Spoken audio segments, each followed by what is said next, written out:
Hi everyone, welcome back to the next chapter of The Wonderful Wizard of Oz. We're now on chapter 12, and it's called The Search for the Wicked Witch. A lot happens in this chapter, so be sure right now you open up your imaginations and your ears, get comfortable, and let's see what happens. Oh my goodness, it even starts with a picture. So this is them being led out of the Emerald City to go on their mission to kill the Wicked Witch of the West.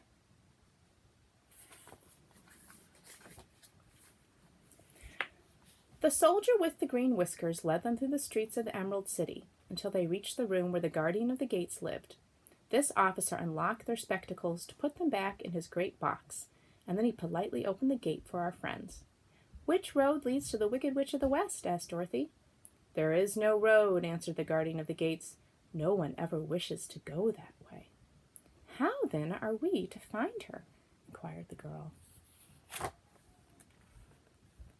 think soon we'll find out about the monkeys, the wings."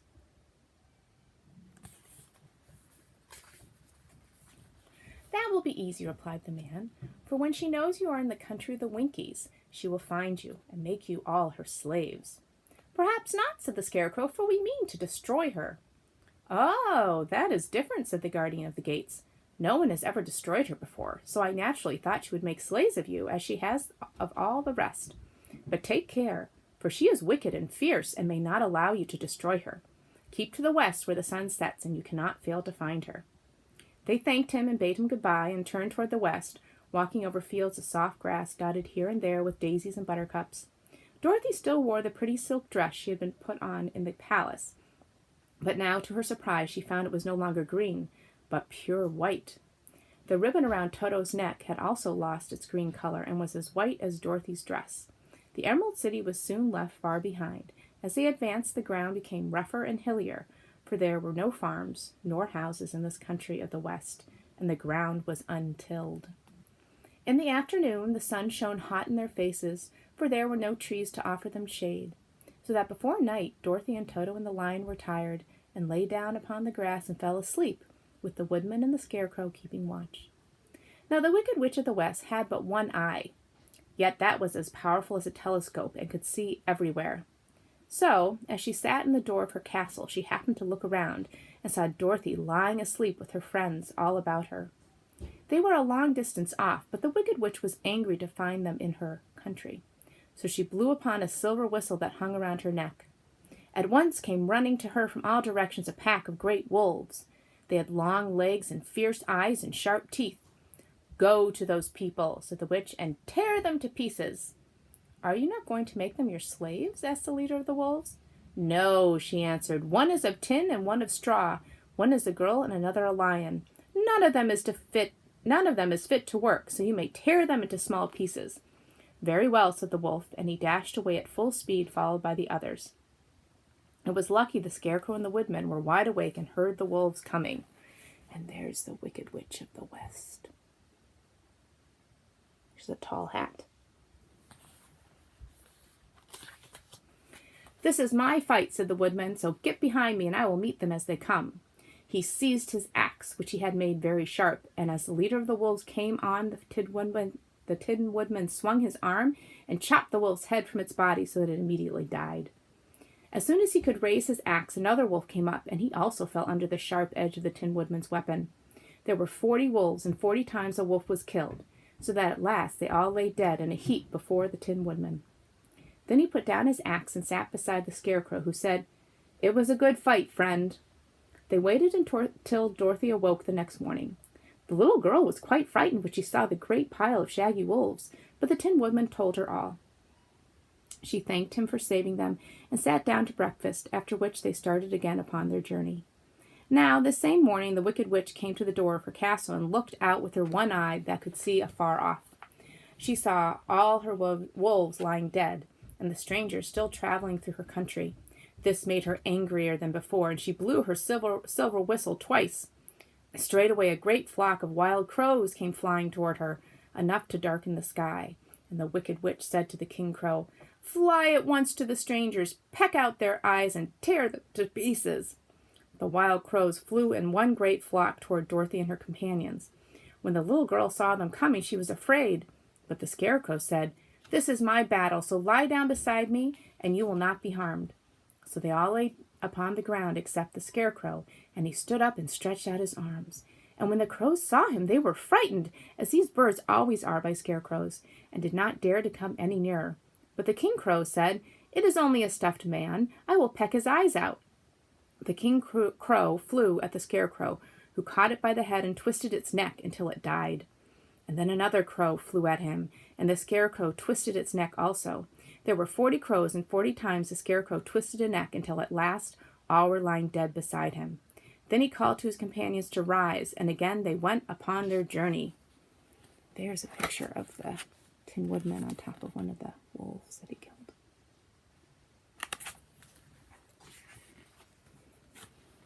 When the Wicked Witch looked out again and saw all her crows lying in a heap, she got into a terrible rage and blew 3 times upon her silver whistle. Forthwith there was heard a great buzzing in the air, and a swarm of black bees came flying towards her.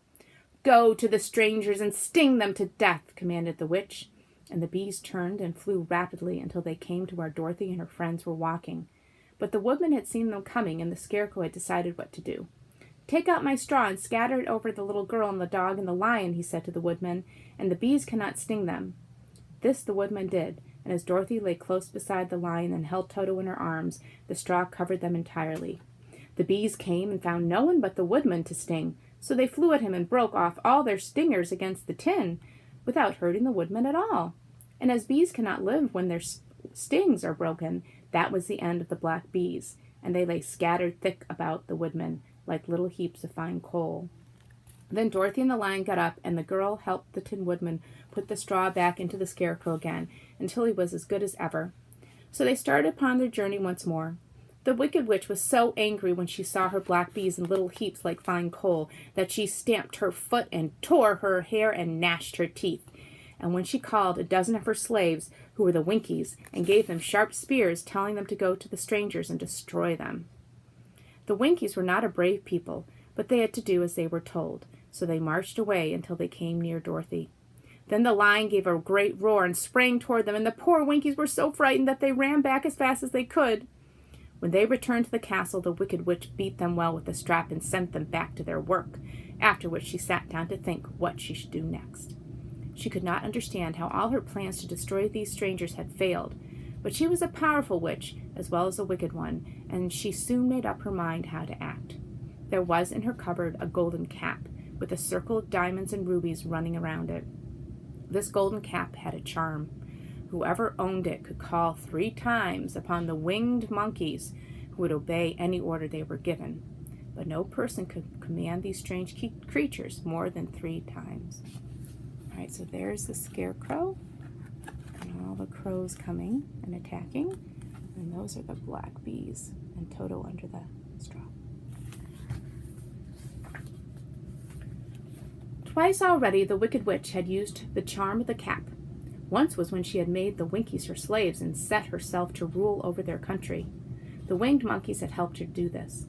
The second time was when she had fought against the great Oz himself and driven him out of the land of the West. The winged monkeys had also helped her in doing this. Only once more could she use this golden cap, for which reason she did not like to do so until all her other powers were exhausted. But now that her fierce wolves and her wild crows and her stinging bees were gone, and her slaves had been scared away by the cowardly lion, she saw there was only one way left to destroy Dorothy and her friends. So the Wicked Witch took the golden cap from her cupboard and placed it upon her head. Then she stood upon her left foot and said slowly, "Epi pepi kaki." Next she stood upon her right foot and said, "Hi-lo, ho-lo, hey-lo." After this she stood upon both feet and cried in a loud voice, "Zizzy, zoozy, zik!" Now the charm began to work. The sky was darkened, and a low, rumbling sound was heard in the air. There was a rushing of many wings, a great chattering and laughing, and the sun came out of the dark sky to show the Wicked Witch surrounded by a crowd of monkeys, each with a pair of immense and powerful wings on his shoulders. One, much bigger than the others, seemed to be their leader. He flew close to the witch and said, "You have called us for the 3rd And last time, what do you command?" "Go to the strangers who are within my land, and destroy them all except the lion," said the wicked witch. "Bring that beast to me, for I have a mind to harness him like a horse and make him work." "Your command shall be obeyed," said the leader. And then, with a great deal of chattering and noise, the winged monkeys flew away to the place where Dorothy and her friends were walking. There is the lion scaring the Winkies.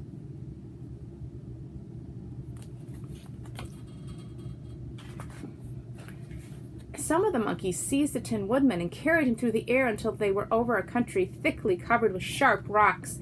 Here they dropped the poor woodman, who fell a great distance to the rocks, where he lay so battered and dented that he could neither move nor groan. Others of the monkeys caught the Scarecrow, and with their long fingers pulled all the straw out of his clothes and head. They made his hat and boots and clothes into a small bundle and threw it into the top branches of a tall tree. The remaining monkeys threw pieces of stout rope around the lion and wound many coils around his body and head and legs until he was unable to bite or scratch or struggle in any way. Then they lifted him up and flew away with him to the witch's castle, where he was placed in a small yard with a high iron fence around it, so that he could not escape. But Dorothy they did not harm at all. She stood with Toto in her arms, watching the sad fate of her comrades, and thinking it would soon be her turn. The leader of the winged monkeys flew up to her, his long, hairy arms stretched out and his ugly face grinning terribly. But he saw the mark of the good witch's kiss upon her forehead, and stopped short, motioning the others not to touch her. "We dare not harm this little girl," he said to them, "for she is protected by the power of good, and that is greater than the power of evil. All we can do is to carry her to the castle of the wicked witch and leave her there." So carefully and gently they lifted Dorothy in their arms and carried her swiftly through the air until they came to the castle, where they set her down upon the front doorstep. Then the leader said to the witch, "We have obeyed you as far as we were able. The Tin Woodman and the Scarecrow are destroyed, and the lion is tied up in your yard. The little girl we dare not harm, nor the dog she carries in her arms. Your power over our band is now ended, and you will never see us again." Then all the winged monkeys, with much laughing and chattering and noise, flew into the air and were soon out of sight. And there's the winged monkey.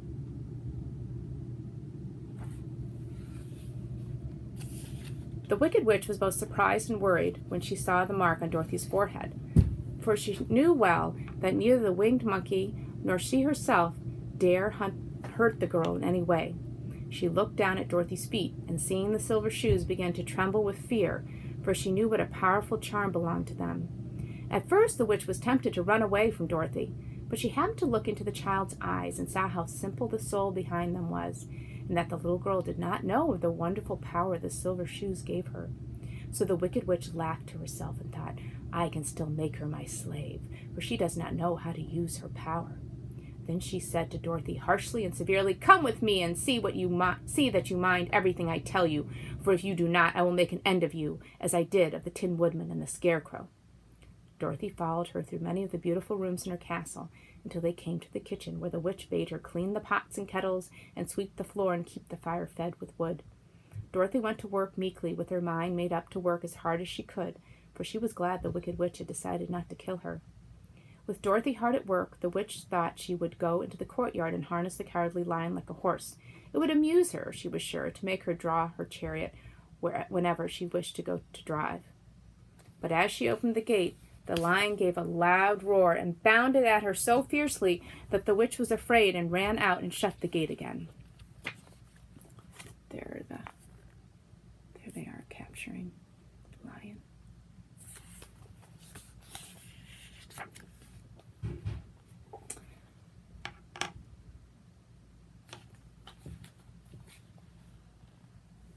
"If I cannot harness you," said the witch to the lion, speaking through the bars of the gate, "I can starve you. You shall have nothing to eat until you do as I wish." So after that she took no food to the imprisoned lion, but every day she came to the gate at noon and asked, "Are you ready to be harnessed like a horse?" And the lion would answer, "No. If you come in this yard, I will bite you."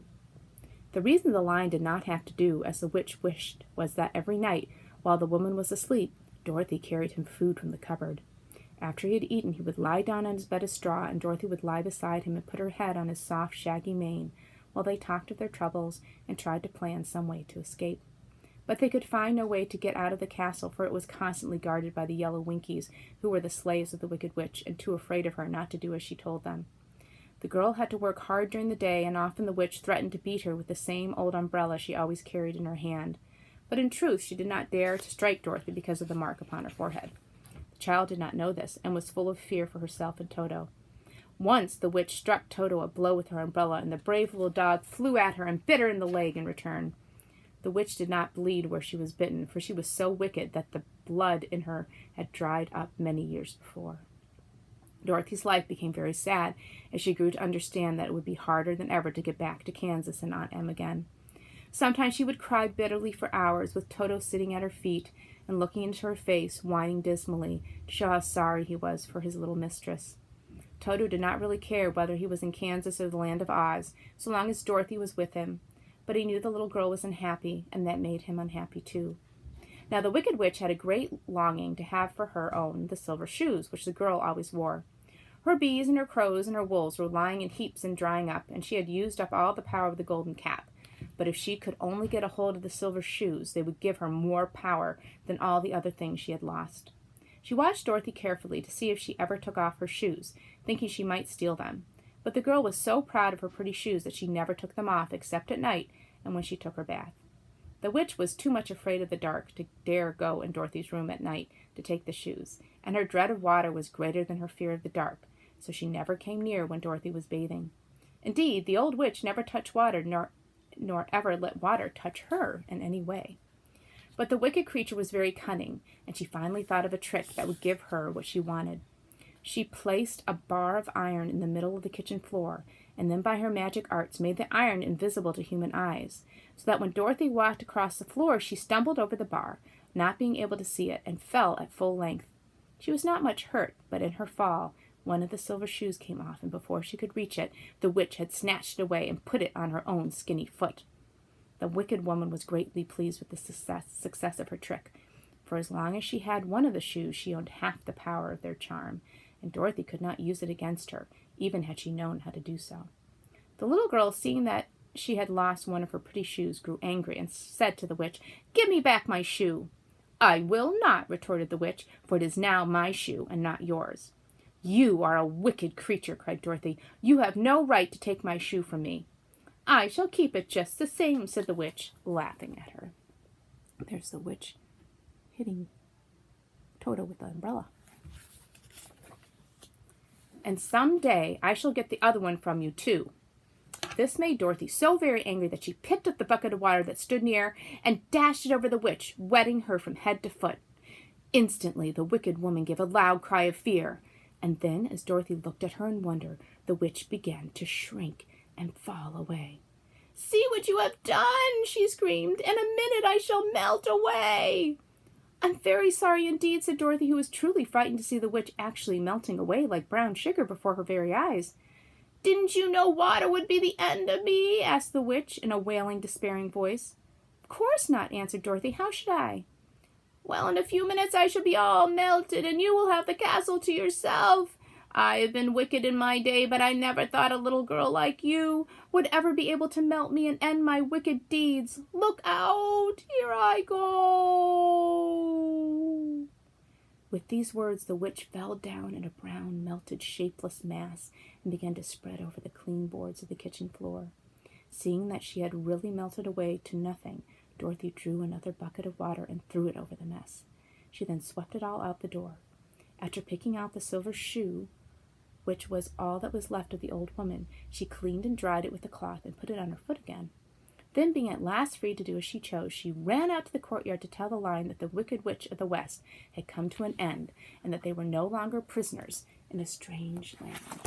And there is Dorothy, throwing the water and melting the Wicked Witch.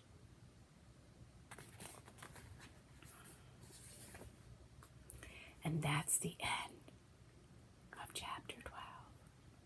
All right, that was pretty exciting. I hope it wasn't too intense. It's kind of scary, but in a good way.